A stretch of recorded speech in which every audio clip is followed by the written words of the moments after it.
Madzulo omwe ano kwabwera update yokhudzana ndi Chimwendo banda ndetati tikupatsirani pajatu kumayenda nanu right from the beginning. Chabwino nkhani ndionena kuti akuti Akwiya mbali ya Chimwendo banda rifeyo ndesinanga ku high court mukuona ngati kuti zanzani basi iniyo muzipanga zanu sitipitaso kumeneko kufe basi nkhani tikuyikokera ku court lalikulu kwambiri la dziko linoli limene lili pamwamba penipeni Supreme Court kumeneko konta amene akathandiza inuyo mukuona kuti nosimufuna kuthandiza mukhoze kukhala basi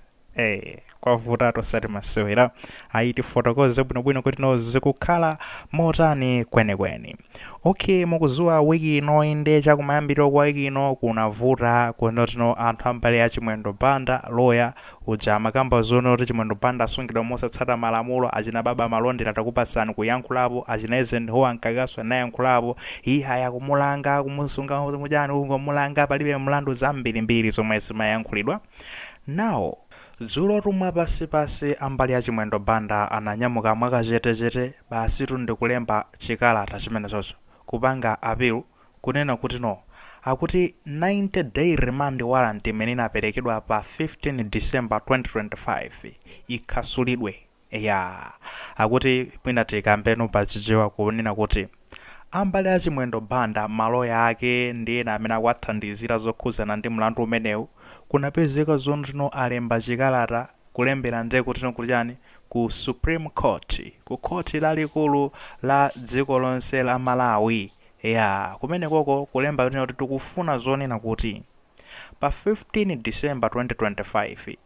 judge waku Lilongwe Magistrate Court anapereka remand ya 90 days kwa Chimwendo banda. Anamuchaja Chimwendo banda kuti akakhale kaya ndikumaula kwa masiku 90 kufikira mwina mwake kaya nkatikati mwa masiku amenewo angaitanidwe ndi aku khoti lalikulu la ku Lilongwe High Court kuti mlandu wawo kapitirire. Ndetu kufuna nokunena kuti remand limeneyo chigamulo chimene chocho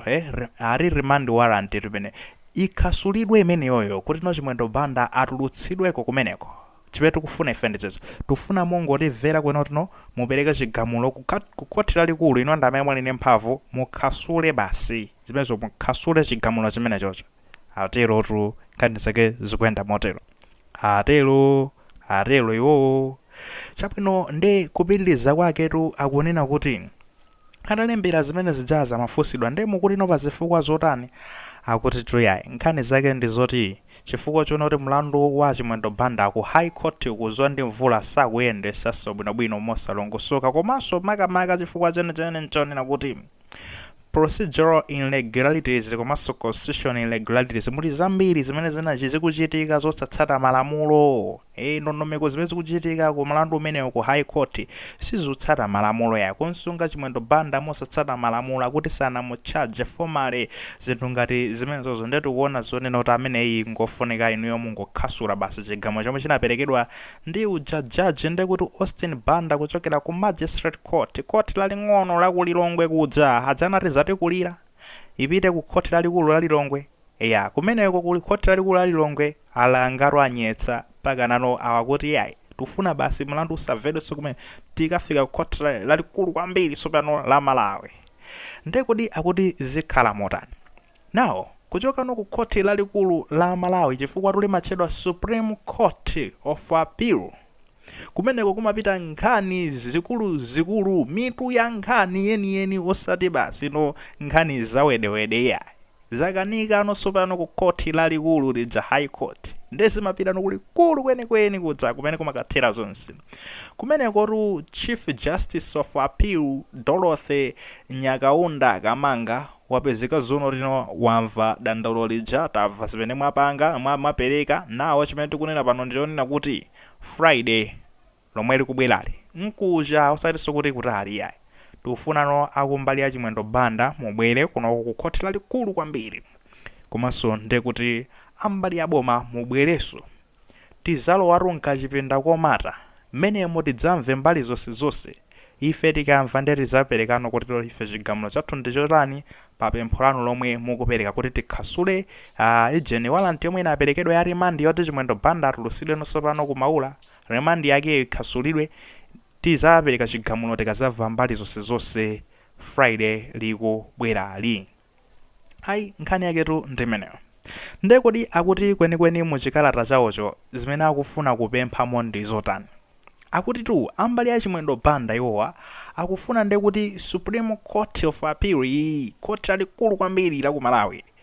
akufuna liperekeno order kunena kuti ikhasuleno tsopano warrantija monga amene tafotokozera warrantitu ya remand imeneyo. Chigamulo chinaperekedwa zonotino Chimwendo Banda akhale ku maula ija achikhasule chimene chija. Ndipono zikakhala choncho akufuna zonena kuti china chonse chomwe chizichitika Chimwendo Banda asarapidwe, asamangidwe, asasungidwe ku maula kapena kuti kaya muchitokosi china chilichonse. Akufuna zonena kuti iyeyo azita kuyankha mlandu wakewu kumachita kumuyitana. Kuti akumuyitana ngati kuchoka ku nyumba tsiku lakuti kuti mukuyenera mubwere basi kunyamuka kuchoka ku nyumba kwake kupita kukayankha chane mlandu kuja kusiyana nkone kuti azimumanga. Akunena kuti zimene iwowa akufuna tu muchikalata chimene chisomwe alemba ndi zimene zikuti jaji akapereke chigamulo chimenechi. Ukuti kuchita kumupatsiratu jaji tikufuna chigamulo pereke chigamulo ichi. Iyayi mabwana ndozona kuti jaji uyu Dorothy Nyakaunda jaji wankulu kwambiri justice of appeal osati chief justice amene iyo akapereka chigamulo chake musampatse chigamulo yaye chabwino. Izo ndi zomwe iwo akufuna ndithudi.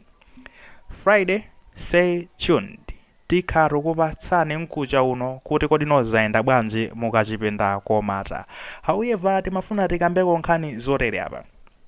Nkhani zikangoyamba kulowa nkachipinda komata pena bake sizimamveka sobwino ya chifukwa kumene kujaku komata kuja kumakachitikako zinthu zamukachipinda komata mmadziwa kale kaya mainfo bakhakhika amakayendako kaya kumakhala chani komano sizimakhala bwino ya.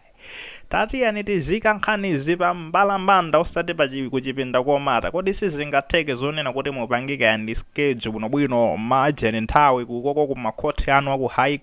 ya Supreme Court of Appeal ndikuatenga makosana amene watiyeni musa nkhani yanu kambani apa anthu enaso ndekuti nzika zomwe zofuna kudzamvera zikwanitse kumvera monga mlandu ina uliwonse nzika zimakwanitsa kumvera mwina pakakhala kuti mukakhala kuti mzotsatabe malamulo amene zimakhalira mese kuti zimakhala choncho kuti anthu amakwanitsa kulowa makhoti muja kumamvera nkhani zomwe zochitika mmenemo. Bwanji ino apa mufuna mukachipinda komata. Izi ndi zomwe ifeyo ndeti madana nazo zonena kuti zimakhala zokayikitsa. Kayikeni nkhanizo pambalambanda anthu akazimvere pambalambanda apo zochitika okay akambirana moto koma kwa zipinda komatako sitimakhala koma pezi kungotuka zigamulo ndi zimene zikutipeza. Mmene kunena kuti kodi kumene kuja kapena akambirana zotani kaya pasana zotani kaya kunaenda chinyengo mukuziwa kale. Chabwino mmenemo ndi mmene akunenera ife tizingoyang'ana kumene koko ku Supreme Court of Appeal akuti Akwiya mbali ya Chimwendo Banda. Mukuona ngati kuti court ndino nokhala dzene kulilongwe inunso ndizani kuliso tena amene ali pamwamba panupo tikupita komweko basi amene iye ndisoda atuluka ato Chimwendo Banda at all costs atuluka. Hayi azimenemo ndi message